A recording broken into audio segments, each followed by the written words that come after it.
today is the last day because tomorrow there is a special program in the playground. And we are still on the canto, the parable of the search for the soul, page 485. No, we are on page 483.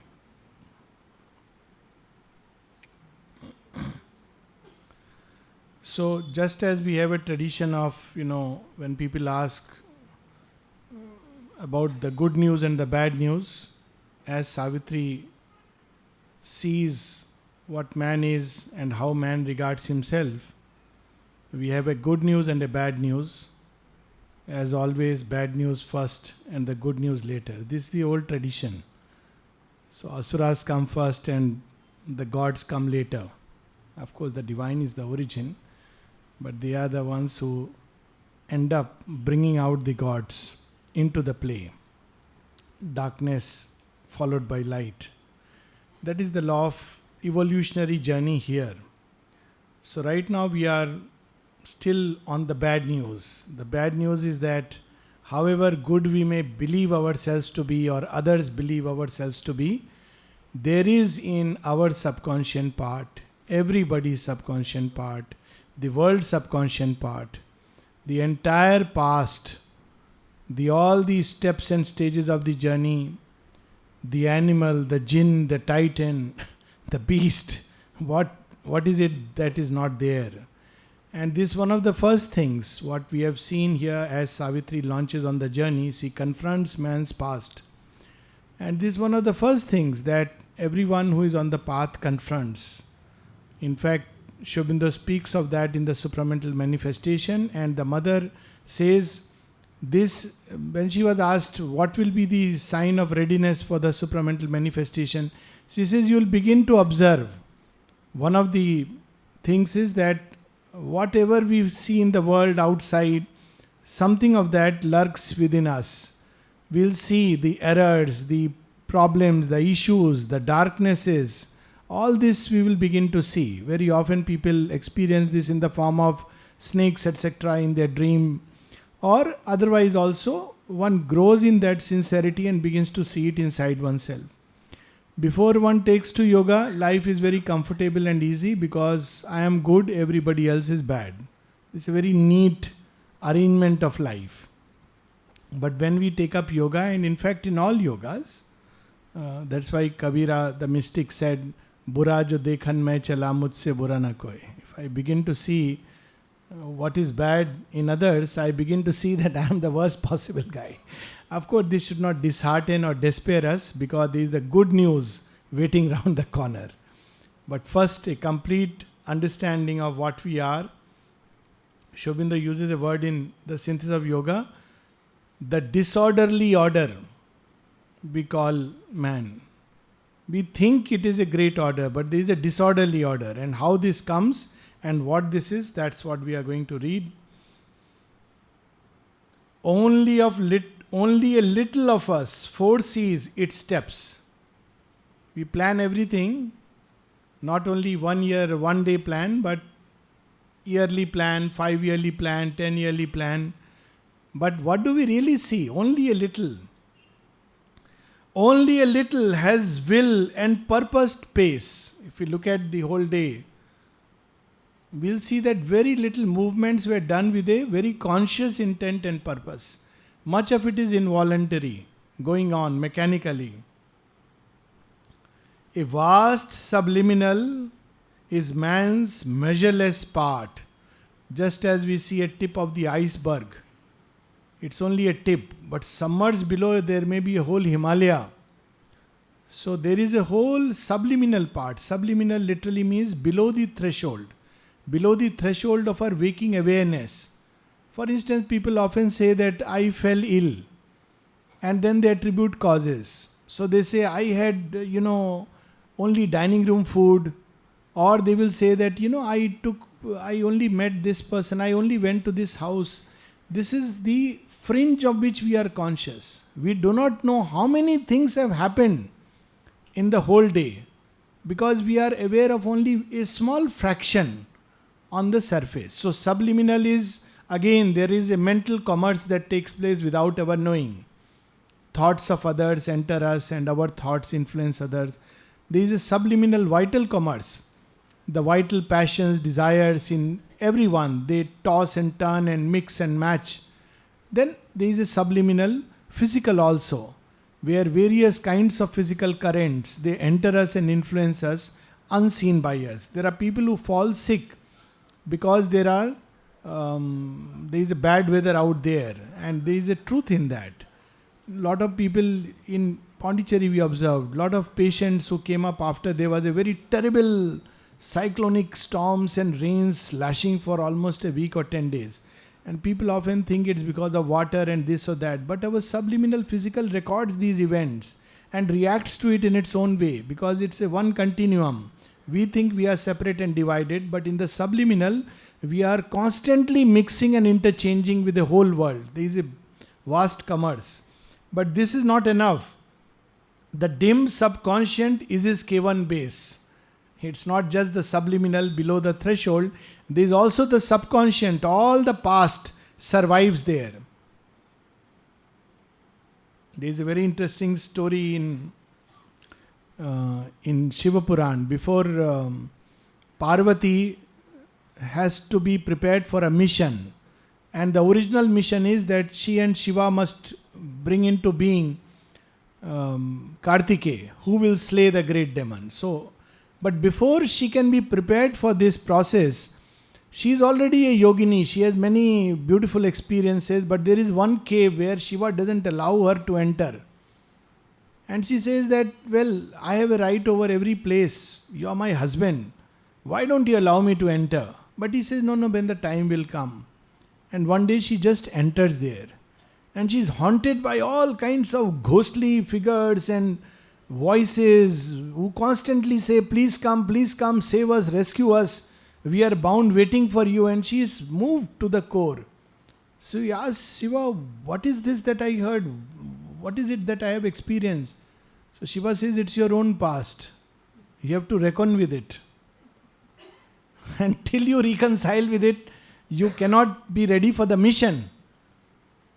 And that's why I have been delaying it, because you have to be ready to enter into this realm. That's why in this yoga, and Mother used to specifically say, it's not good to prematurely turn people to this yoga or convert them that, oh, very nice, super mind has come. And it can be very disturbing, because we have a neat view of our life, a neat view of the world. And it's very convenient, Manichean view, as we read yesterday. There is good and there is evil. And we are always on the good side. Whether we know it or not, we somehow believe. We believe that whichever side we are, that is the good side. So, as a result of it, we create a very Manichean view of the world. But it's not true. There are many, many aspects and dimensions which are hidden. Abolished vainly in the walks of time, our past lives still in our unconscious selves. And by the weight of its hidden influences is shaped our future's self-discovery. It's a very interesting line, very cryptic, very profound. That our past not only lurks inside, by the weight of its influences shapes our future. There is something in it still to be learned, a lesson, a problem which we have left unsolved. So those who try to cut short life by whatever means, it's definitely, apart from the fact that it's dark and dangerous, it obviously is no solution. That past comes back. When Mother was asked about Beethoven and what he will be in his next life, Mother gave a very startling pronouncement. She said, maybe a cobbler. It is solving the same problem from another angle. What is the problem? The problem of life. So we try to approach it from one angle. And we reach up to a point. Then we come back again, try to approach it from another angle. Yet another angle, yet another angle. And all these attempts and efforts, it's like somebody who tries a problem, then tears the paper, throws it into the waste paper basket. Then again he tries, throws it in the waste paper basket. Now, eventually he solved the problem. But when he has solved the problem, now he has a big waste paper basket which has to be cleared. Because all this has gone inside and this is there. Thus, all is an inevitable chain, and yet a series seems of accidents. It seems like an accident because we are not conscious of the past, we are not conscious of the future, we are not even conscious of the present. We are conscious of a very small fraction of waking consciousness that takes place at the surface. So it looks like an accident. We think that, oh, why this happened? I had come for such a beautiful thing and something bad happened and things like that, because we are not aware of the kind of forces which are moving us all the while. The unremembering hours repeat the old acts. Our dead past round our future's ankles clings and drags back the new nature's glorious stride.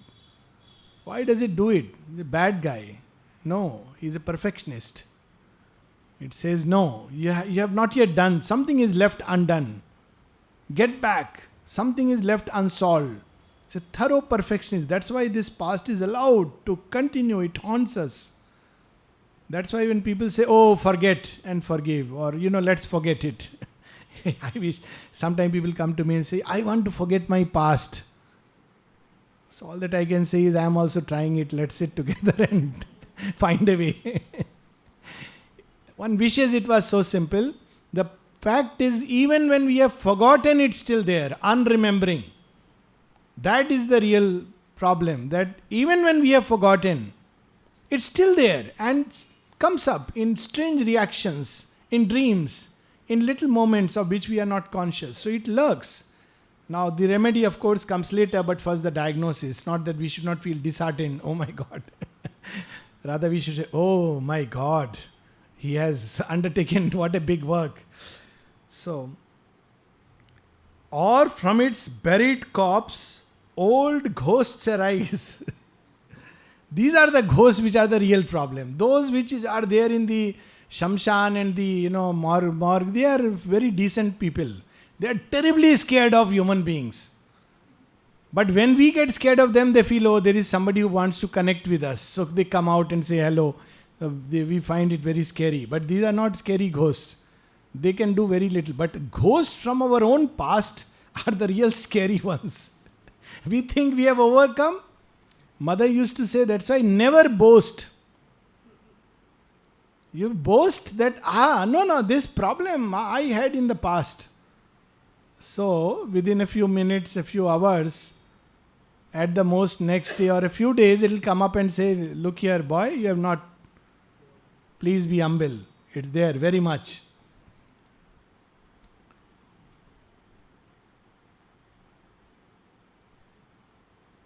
Or from its buried corpse, old ghosts arise, old thoughts, old longings, dead passions live again. Recur in sleep or move the waking man. And how do they move us? To words that force the barrier of the lips, to deeds that suddenly start and overleap. His head of reason and his guardian will. Here the guardian will is referring to the mental, developed part of the mind, which is like a guardian, reason, rational parts, discriminating intelligence. So it overpasses. Suddenly we end up saying something which we are not supposed to say, or doing something which we should not. It's a remnant of the past. It comes and forces the barrier of the lips. What a lovely line, barrier of the lips. We keep this gate all the time open. Sometimes so good to know what is not to be spoken. It's an art. But the barrier of the lips, it pushes past. And we say something which will end up hurting someone, destroy a relationship, create problems. And yet it forces, because it's there, the anger which one doesn't want it. And yet it comes. This is the predicament of human nature. An old self lurks in the new self we are. Hardly we escape from what we once had been. And everyone goes through it. We read the lives of yogis, Vasishtha's depression or Vishwamitra's journey. Everyone goes through it. There is a poem of Sri Aurobindo, Meditations of Mandavya. It's amazing. It's worth reading. Mandavya was a great sage who could challenge death and change the law of karma. And yet Mandavya, in a moment, Sri Aurobindo writes, he says, I have a thirst, and the thirst presupposes water somewhere. So the thirst is, of course, about the goal, the great goal, the divine truth, light. So he says, I have a thirst, and the thirst presupposes water somewhere. It's an intuition we carry. But old nature sits a phantom on the way. Old thoughts arise, old longings return. Yet, but then he ends very beautifully. Yet, are there not lives beyond? I shall not faint, O God, I have a thirst. The key here is the thirst. So if the thirst remains, if we keep remembering what we read, remember why thou camest, then eventually one will get past everything. This thirst, Mother goes on to say at one place, what is important, what should we do for this yoga? She says, keep this thirst. And then she keeps saying, if you have the thirst, then even the extravagances of an American youth are a path. Of course, one doesn't understand from here whether she is complimenting the American youth or she is giving hope. But nevertheless, the fact is that if we have this thirst, we have the path, we'll arrive. In the dim gleam of habit's passages, whatever we have done once is recorded in the memory of the cells. It is a whole yoga of the cells. She says, constantly I have to struggle against it. Habitually they fall ill, habitually they die, habitually they react in this way, that way. It's inbuilt in the very physical. Its roots are in the physical. So when we dismiss from the mind, it's there in the vital. Dismiss from the vital, it's there in the body as habit. In the subconscious darkling corridors, all things are carried by the porter nerves and nothing checked by subterranean mind, unstudied by the guardians of the doors and passed by a blind instinctive memory. You'll see when you watch the news, all news channels have this tilt towards left, right or center, doesn't matter, it's a tilt. So if you watch very carefully, you will see a news item being played and there are very subtle messages which come with it. Sometimes you will see what is being spoken, there is something else which is coming as a tagline below.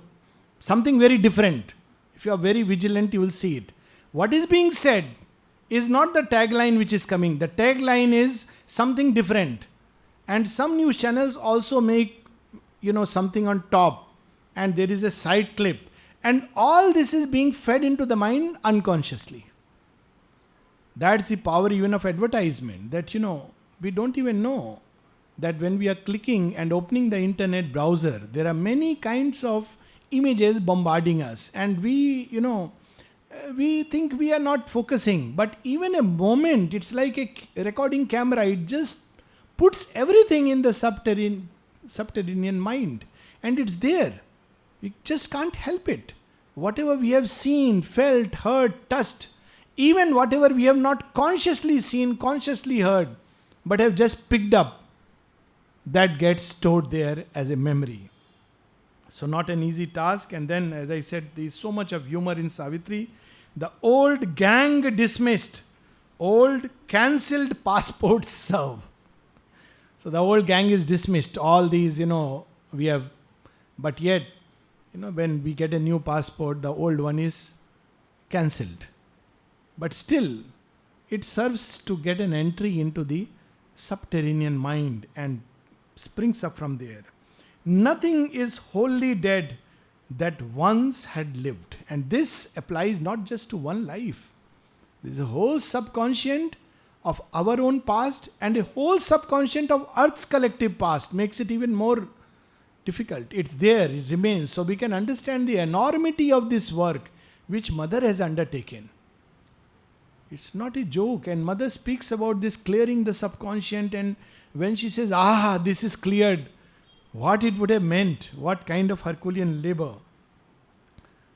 In dim tunnels of the world's being and in ours. So it's there in the dim tunnels of the world's being. And sometimes one can even experience these things, going to certain places. One can suddenly come in contact with a state of consciousness which had existed in that place.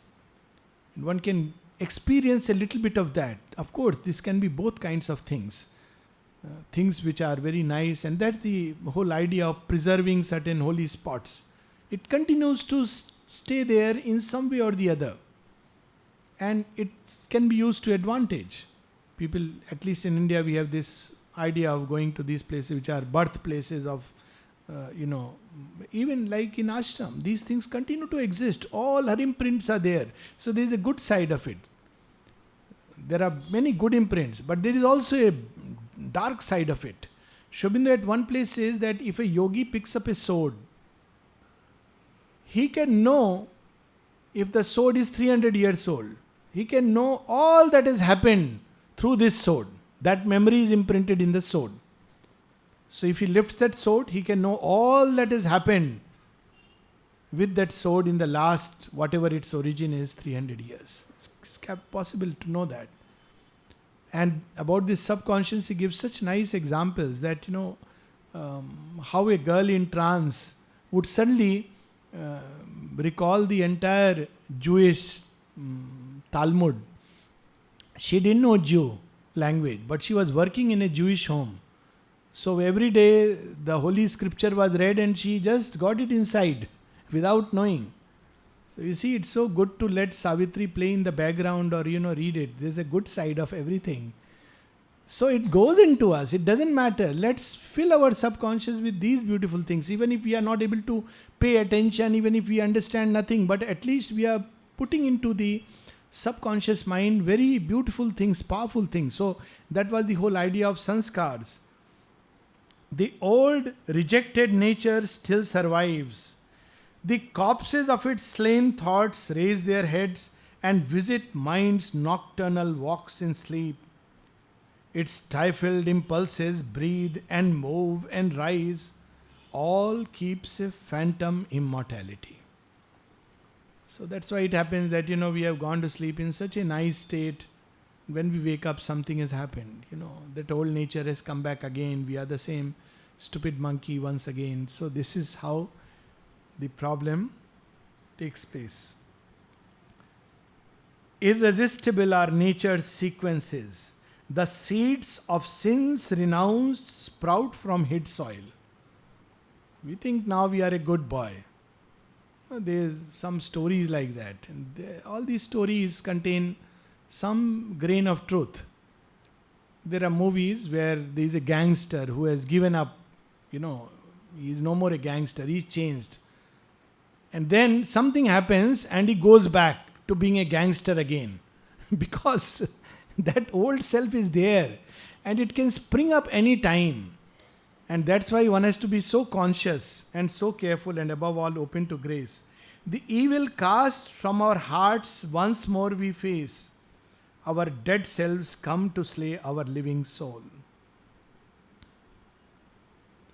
A portion of us lives in present time. So, there are very nice philosophies which make a shortcut and oversimplification of everything. One such philosophy is live in the present. It's easy to say. What does live in the present really mean? Where is the present? The past and future are constantly draining their forces into the present. In ordinary life, mostly it is the past which is constantly draining into the present, corrupting it, polluting it. And when we turn to yoga, the future also begins to drain into the present, and there is a fight which starts between the future and the past in the present. So what we call as the present is not just a moment which on the surface we experience. A portion of us lives in present time. A secret mass in dim inconscience gropes. The major part is in the inconscient part. Only a small little is on the surface. Out of the inconscient and subliminal, arisen. We live in mind's uncertain light. So we have, what we call as ourselves, a little tiny little mental being with a puppet ego dancing to the tune of many forces. And we call that light capable of curing things. We don't even see. This light is not even capable of showing. So we'll see, of course, this is a part which is Freudian psychology partly touches. That there is darkness in the subconscious, and even in civilized human being, this part lurks. Sri Aurobindo speaks about it in the context of world play. He says the barbarian and the Philistine is not yet dead. And it's quite possible that in future we may practice what is called as economic barbarism. One can actually see it. Economic barbarism.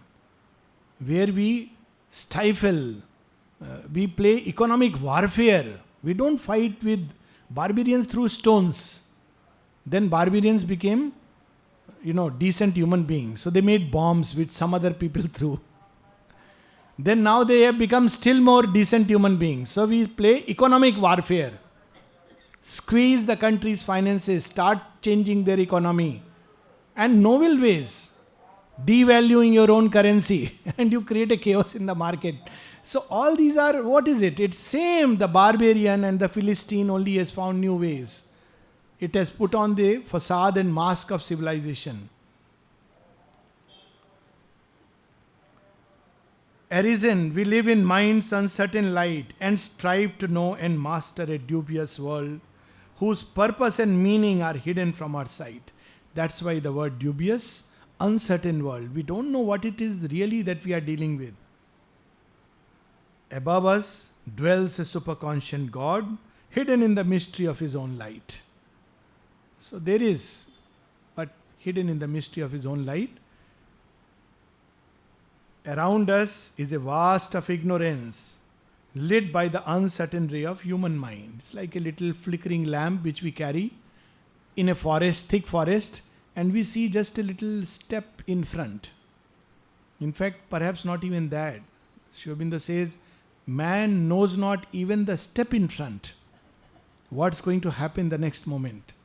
And yet that's the uncertain mind, lighting a little bit around. Below us sleeps the inconscient, dark and mute. And now we understand the full import of what happened on 29th February 1956.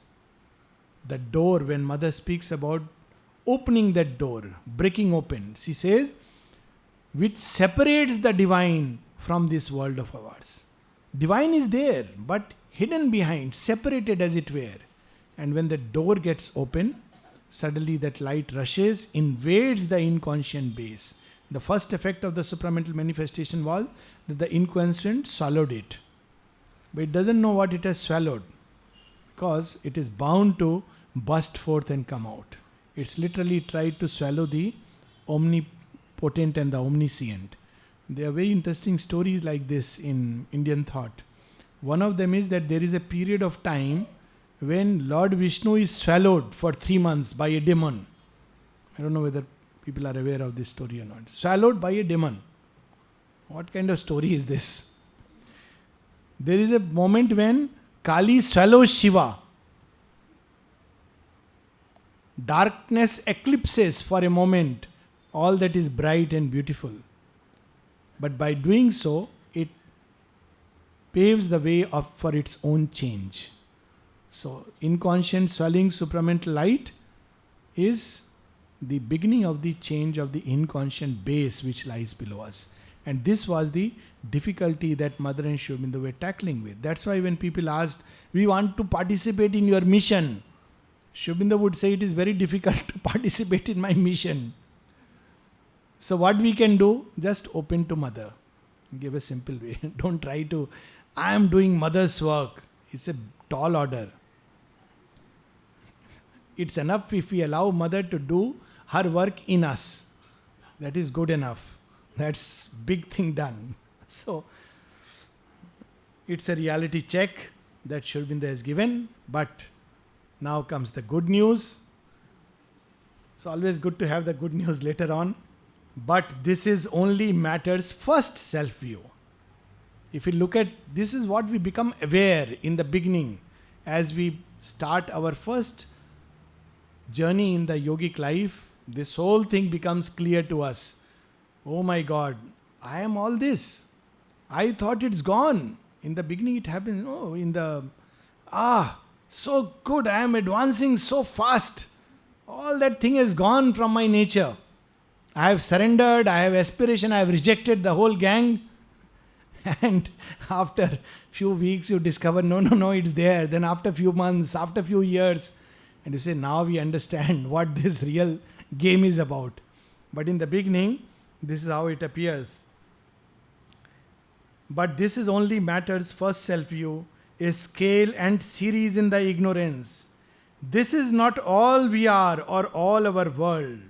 So we also become conscious slowly that no, this is part of us, but as we advance, we also become aware of higher, deeper, beautiful things. Our greater self of knowledge waits for us, a supreme light in the truth conscious vast. It sees from summits beyond thinking mind. It moves in a splendid air, transcending life. So there is our own greater self that waits on high. It looks from above, the central being. It sees the play of the ego. And time to time, it saves us from ourselves. This is the greatest danger. So suddenly in life we will see that certain things happen which prevented certain things which could have been disastrous and dangerous. And one wonders why it happened, how it happened. Of course it's an intervention, because the greater self is always there watching over this. And the more we grow in consciousness, the more and more it comes in close contact with our being, begins to mold our destiny. But that happens later, much later. Ordinarily, what we call as even the psychic being, leave aside the central being, hardly comes in active contact with our life or molds it. It remains behind. Just like a stir of consciousness which watches a whole play, like an indifferent master signing nature's acts, and a whole life is gone. But later on, these interventions begin to take place.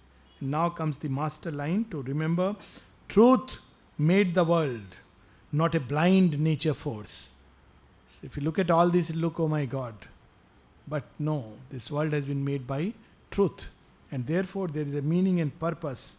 For here are not our large diviner heights, our summits in the superconscient's blaze are glorious with the very face of God.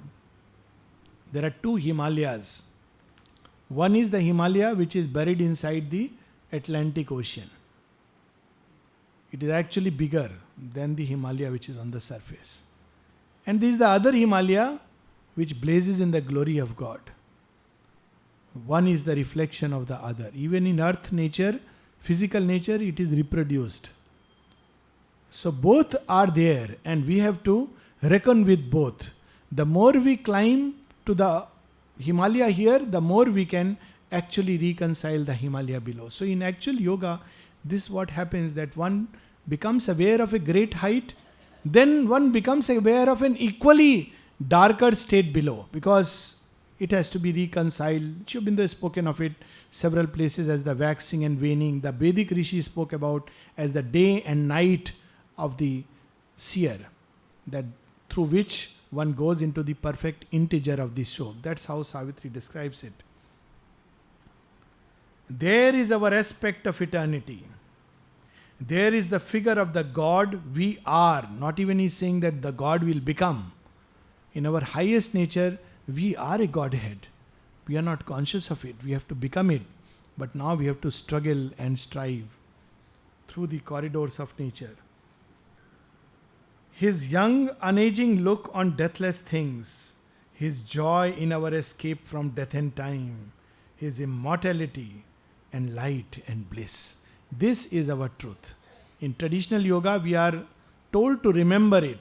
Every time the old nature comes, the grip of the lower nature comes, we have to remember who we are. We are that, we are that. Soham asmi, soham asmi. That story of Sri Ramakrishna, where a baby cub, lion cub, grew up with the sheep and learned to bleat like the sheep. And one day lion attacked. So you see, this is how this works. It's a very interesting story. Looks very simple, but has a very profound message. So one day the lion attacked. And this little cub started bleating and running with the sheep. So the lion runs and catches him and says, "Why are you running? You fool? No, please spare me, please spare me." Spare him what? What is the difference between you and me? "Please sir, please spare me. Don't say such high philosophy. I know I am a sheep and I have to bleat and I have to survive somehow." So lion takes the little cub to the lake and says, "Look inside." So it looks and sees its face. Then looks at the lion. Looks again, back and forth. Discovers, "Oh, I am the same." And then the lion tells the cub, "Now, roar fearlessly." Now this is a very interesting story. This is one part that we discover our true self. But how do we discover? We discover when God comes masked as terror. This is the other part of the story. I am giving it a Sri Aurobindonian touch. In the original story, only this much is there. That you say you are your true self. But there is the other part hinted in the story, that when God comes masked as terror, as the lion who will devour us, as the sphinx who questions us, as the subconscious past which emerges and surges and attacks us, that is the time we can see behind even this mask, dark and terrible, Mother Kali. And then we are liberated and we discover the joy and the bliss. So this is the reason why all these things are allowed. Sri Aurobindo in fact goes on to say that initially when I fell, I was very angry with God. It's there in one of the aphorisms. Exact sentences obviously would be a little different. He says, but later on, I discovered it is the trick of Krishna. And I will look askance at him and say, "Oh, trickster, you are once again at your old tricks." It's a way of looking at it. Even in that he is hidden, leads us. Our larger being sits behind cryptic walls. There are greatnesses hidden in our unseen parts that wait their hour to step into life's front. And we don't know when that moment will arrive. Behind the most casual seeming. So, and it's in everyone. We have a view that I am great and others. No, in everyone there is a greatness hidden.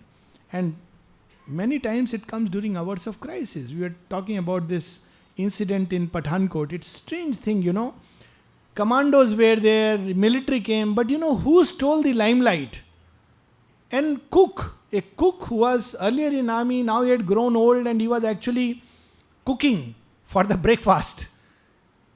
And when he heard the fire, his instinctive thing was to shut the bolts. So he was safe inside. This is the first instinct. Then he saw two terrorists. Now his greater part, the greatness, look at it, how it came out. At that moment he forgot that I am married, I have children. He opened the bolt, literally ran into danger's arms, defying death, immortalizing himself in that one moment. Held the terrorist, snatched his gun, fired at him, and there was the first terrorist killed. It's recent. And then of course he was slain by the other fellow who was there. But his one man's sacrifice definitely opened the door. It must have created panic in that lot. They couldn't take the next step, which was very easy. That, my God, here is an ordinary man coming and shooting me like this. So this greatness which is hidden inside everyone, that's why we should not belittle anyone. Think that, hey, he's an ordinary person, no good. We have this tendency of looking at people based on money, position, but we don't know. This greatness is hidden.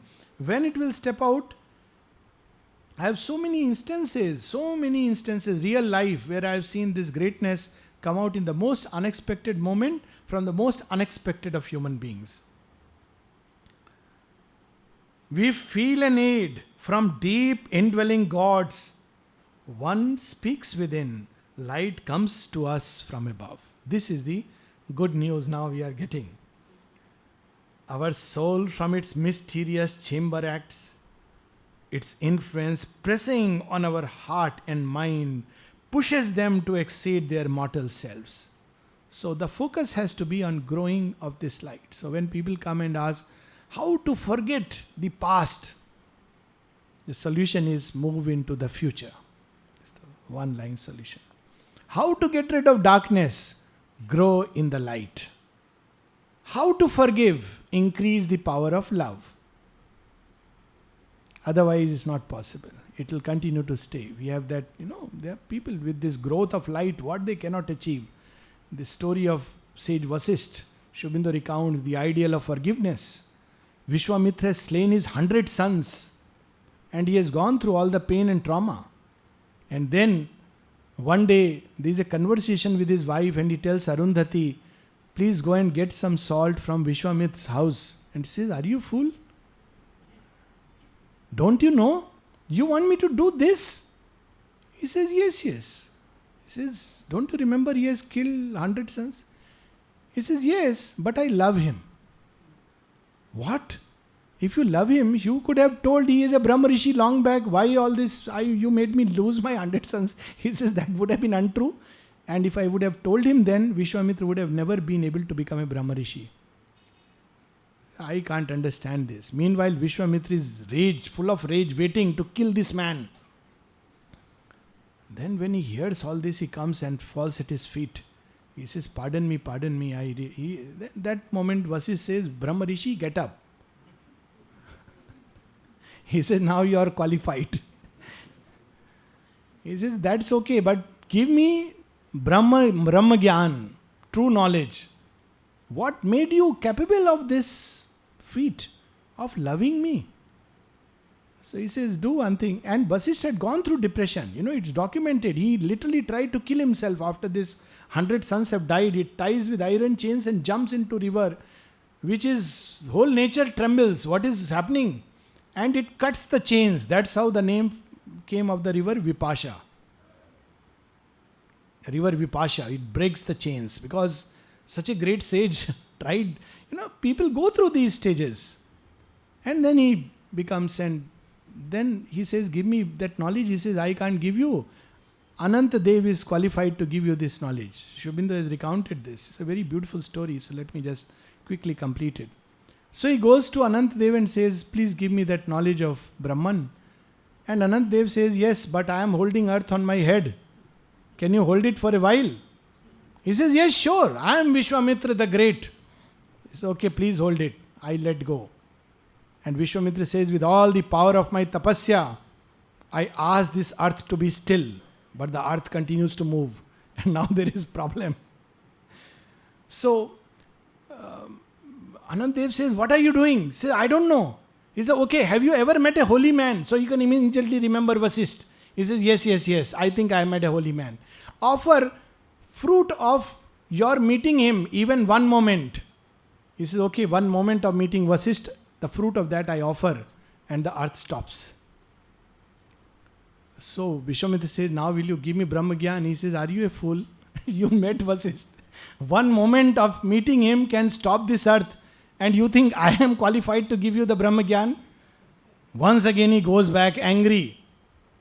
And says, what is it? Why are you fooling me? Sending me back and forth. He says, no. This was necessary. If I would have given you in the beginning, you would not have received it rightly. Now you will have faith. Then he gives. And you know how Sri Aurobindo ends it? Sri Aurobindo ends it very beautifully. He says, such were the sages and seers in ancient India. And much greater sages and seers will come in the future. Can we imagine in the story of Vasisht and Vishwamitra where forgiveness ideal, saying much greater seers and sages will come in the future. So this is what we have to remember. Whatever be the difficulty, everyone goes through it. It seeks for good and beauty and for God. We begin to seek with the touch of the soul. Instinctively we seek for good, beauty and truth. If we don't use the word God, there is a whole secular approach.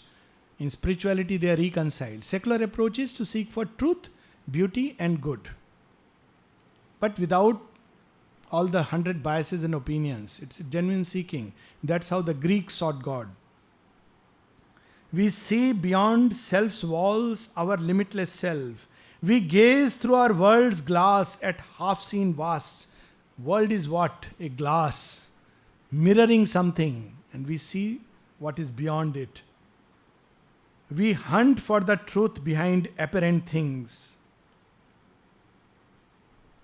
So when this happens, we are not satisfied with appearances. Right now we form quick opinions based on what we observe. But these are the signs that we are awakening to a greater self. We start looking for truth. Why it is so? What is the real thing? We are not satisfied just with the surface movements.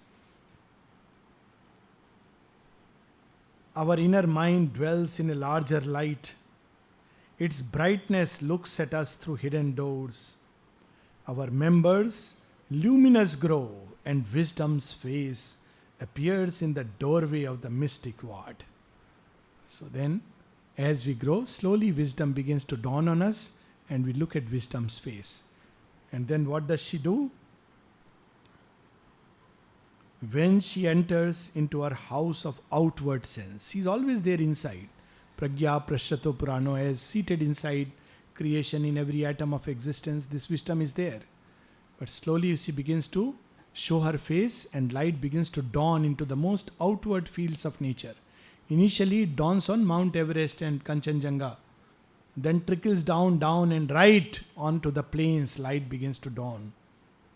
So when she comes into the outer nature, then we look up and see above her sun. That is the time our gaze turns upward and begin to see the greater truth.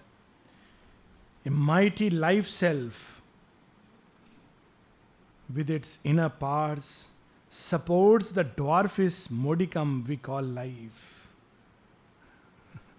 We think this is our life. Eat, drink and be merry. Eat, drink, take loans and forget it. That also Charvak.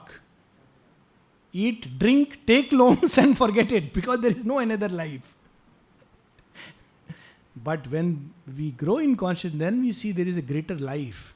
That is what we are. It can be a real experience. We can experience this greater life as a Godhead. In fact, this is one of the necessity for transformation. Sri Aurobindo speaks of 3 conditions to be fulfilled for the transformation. Of course, 3 major conditions, like 3 Himalayan peaks to be, not the hillocks. Mother affirms them that these are the 3 conditions. First is that cast away the desired self and replace, and in its place find the true luminous vital being. This is what he is speaking of, the life. In its place, the calm, true, luminous vital being. It is there within us, very powerful and forceful. It gives us the energy to do God's work. When we turn to the mother to do her work, whatever we may understand by her work, but the very enthusiasm, service of the divine, this vital being steps in front. But if it is the ordinary purposes of life, this says, I am not needed. This is enough. If you go to a king and say, I want 10 rupee change, do you have it? King will say, you could have asked it from my darban. Why have you come to me asking for this? If we serve the king, then automatically he begins to give us all that is needed for the work. We don't have to worry. Mother would say, when I give a work, I give all that is necessary for the work. The energy, the strength, the knowledge, direct way. So then we become aware of this larger life. Otherwise, for the small necessities of life, thodi khushi, thoda gum, bas, small life, modicum we call life. And then people say, what is this life? It is, because we have never had any aim greater than this little, feeding this little, bag of bones. So we never had anything greater. So a time comes when a mighty life self, so this is the one condition, we might as well talk of the other two conditions. The second condition is that instead of the guiding will of the mind, which we read earlier, the guiding mentor is taken away, the psychic should begin to guide us. And the third is where he says that instead of the ego, we must have the true spiritual person, the central being in its place, dictating our life. So these are the three conditions for the supramental manifestation. So we are entering into that phase, 2 days to go, so it's good to remember. A mighty life self with its inner parts supports the dwarfish modicum we call life. It can graft upon our crawl 2 puissant wings. This is the hope. So caterpillar eating and that's all, growing fat, and suddenly when this comes, suddenly this caterpillar takes off and begins to fly as a beautiful butterfly. So this is the whole process of change, and this is the possibility. I will tentatively stop here, but I would wish to read the last bit of this canto, but we'll continue from where we are stopping now in the August session. But I would like to read the last part of this canto just to complete the movement, because Savitri is looking inside and she is seeing this whole journey starting from the dark inconscient to man and what is beyond. And towards the end, we have turned the page on page 486, somewhere in the middle. A last end of far lines of divinity, he mounts by a frail thread to his high source. He reaches his fount of immortality. So ultimately, this is where we reach. He calls the Godhead into his mortal life. So we first have glimpses. First we discover our this problem, this past, dragging us. Then we have glimpses of an inner mind, a subliminal life. Then we have glimpses of the soul intimations pushing from within, interventions coming, glimpses of a greater life. Then wisdom comes, we begin to look up to the hidden sun. Then we mount by a frail thread to the fount of immortality, and then calling the Godhead into mortal life. All this the spirit concealed had done in her. So already Savitri is an accomplished. So she is discovering her role, but she has to again do the yoga for man's sake. So she has made it simple for us. Very often people ask, how is this yoga is to be done? Who is to guide us? Who is to tell us? What is to be done first? What is to be done second? What is to be done third? Very simple. What is to be done first? Open to the mother. What is to be done next? Open more and more to the mother. What is to be done next? Open completely to the mother. Give yourself, open to the mother and give yours. She has done the yoga and she does the yoga in us. That is, and it's not so easy when we say giving to the mother, which all implies giving to nothing else. That is the big challenge. It's not a statement. Now Savitri becomes conscious of her avataric role. A portion of the mighty mother came into her as into its own human part. Amid the cosmic workings of the gods, it marked her the center of a wide drawn scheme. We'll see this experience in the mother's prayers and meditations around 1st September onwards. We'll see this series of experiences, a portion of the mighty mother coming and marking her as the center of a wide drawn scheme. Dreamed in the passion of her far-seeing spirit to mold humanity into God's own shape. This is her mission.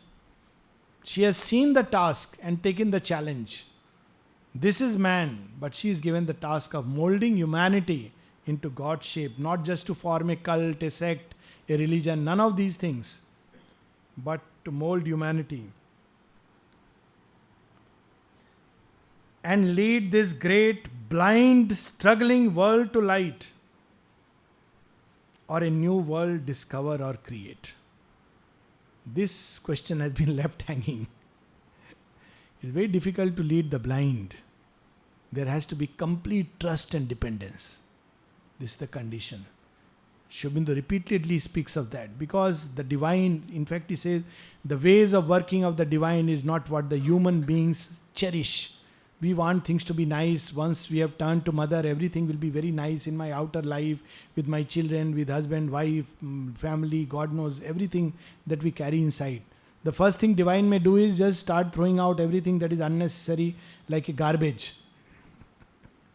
We don't know. Divine may do in many ways. His ways are not what the human mind prefers or the ego desires. And yet she has undertaken this task. So we are blind. So when she leads us, blind struggling race, that is the task she has taken, which is not by any means an easy task. Earth must transform herself and equal heaven, or heaven descend into earth's mortal state. This is the possibility for us. And then the secret, but for such vast spiritual change to be, out of the mystic heaven in man's heart, the heavenly psyche must put off her veil. So nice, Sri Aurobindo has used the word her for psyche, because it's a child of the mother, it's portion of the mother. So it's a her. Sometimes, long back, someone had asked me, do women also have a soul? Strange question, no? I mean, it's a very strange question. I was perplexed. I said, for women we are sure, for men I am doubtful. Quoted this passage from Savitri, because Sri Aurobindo has described the psyche in feminine gender. So what we can do? We are sure that women have a soul. For men we don't know. So this is the heavenly psyche must put off her veil. Look at the image. Like in a, when there is a wedding and the bahu comes. So, till she has come, everybody is chit-chatting, busy eating fruits, talking of this, that. A whole nonsensical thing is going on. Then suddenly, wait, the bride has come. Everybody becomes quiet and looks at the bride. Then she unveils herself. Oh, what an unearthly beauty. Everybody is stunned at the marvel and the wonder. So, heavenly psyche must put off her veil. She is hidden inside. And so beautifully a poet says, Uska mukh ek jyot hai, घूंघट ये संसार. घूंघट में वो छिप गया, मुख पर आंचल डाल. उसने hidden inside. Another poet says, घूंघट का पट खोल रही तो है पिया मिलेंगे. So Sri Aurobindo is similar, experience is similar. That must put off her veil and step into common nature's crowded room. So when the bride comes out and is in the midst of the party, everybody is looking at this bride who is heaven born. And stand uncovered in that nature's front and rule its thoughts and fill the body and life. This is the lament of all the bahus. That you have brought me to the home, but I have no freedom. I can change this house, fill it with wonder. I have a lot of ideas. Allow me to do it, but old nature called Sasuma, she sits on the way. Till I am alive, even if she gives the key, she still dictates. This is the typical example of the old nature and the new nature. It's not a joke. Actually, mother has described an experience where she speaks about a woman with her daughter. And woman is constantly, old woman is saying, no, I'll do it this way, that way. And the daughter has the secret. It's the mother's vision of the big hotel. And the daughter has so many new ideas. But the old woman says, no, I'll do it my way. Her way is destroy and build, destroy and build. So the woman says, no, this is not the way. I can do it without destroying. There is another way to do it. No, I don't listen to you. And there are many things, the manager, the key gets lost.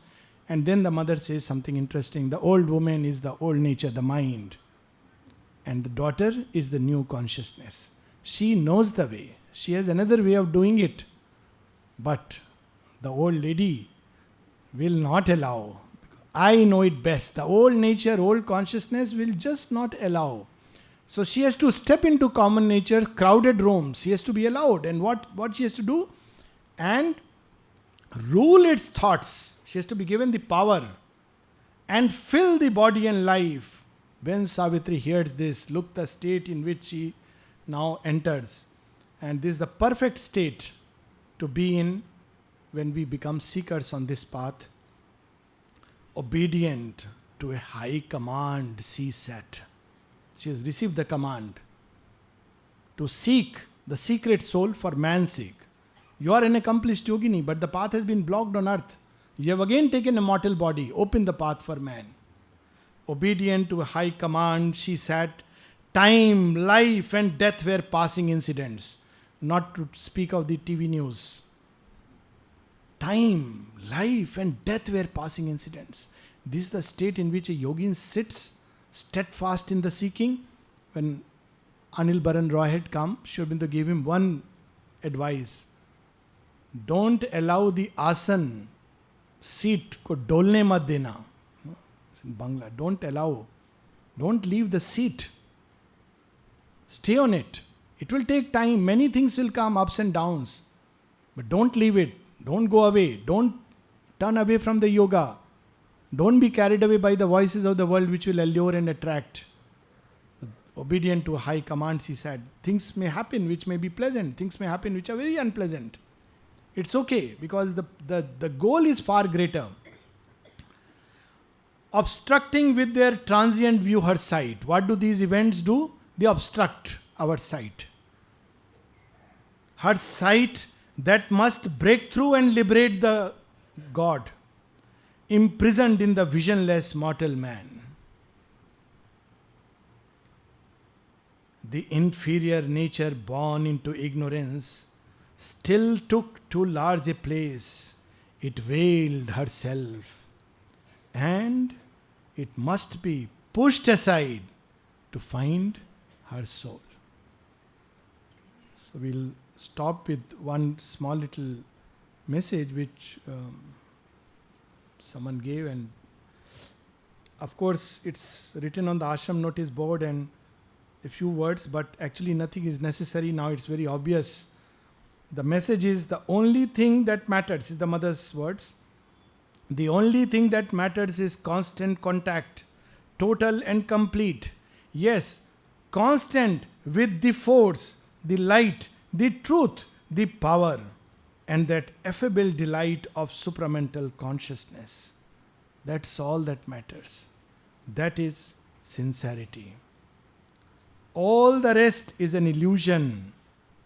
One plays with oneself.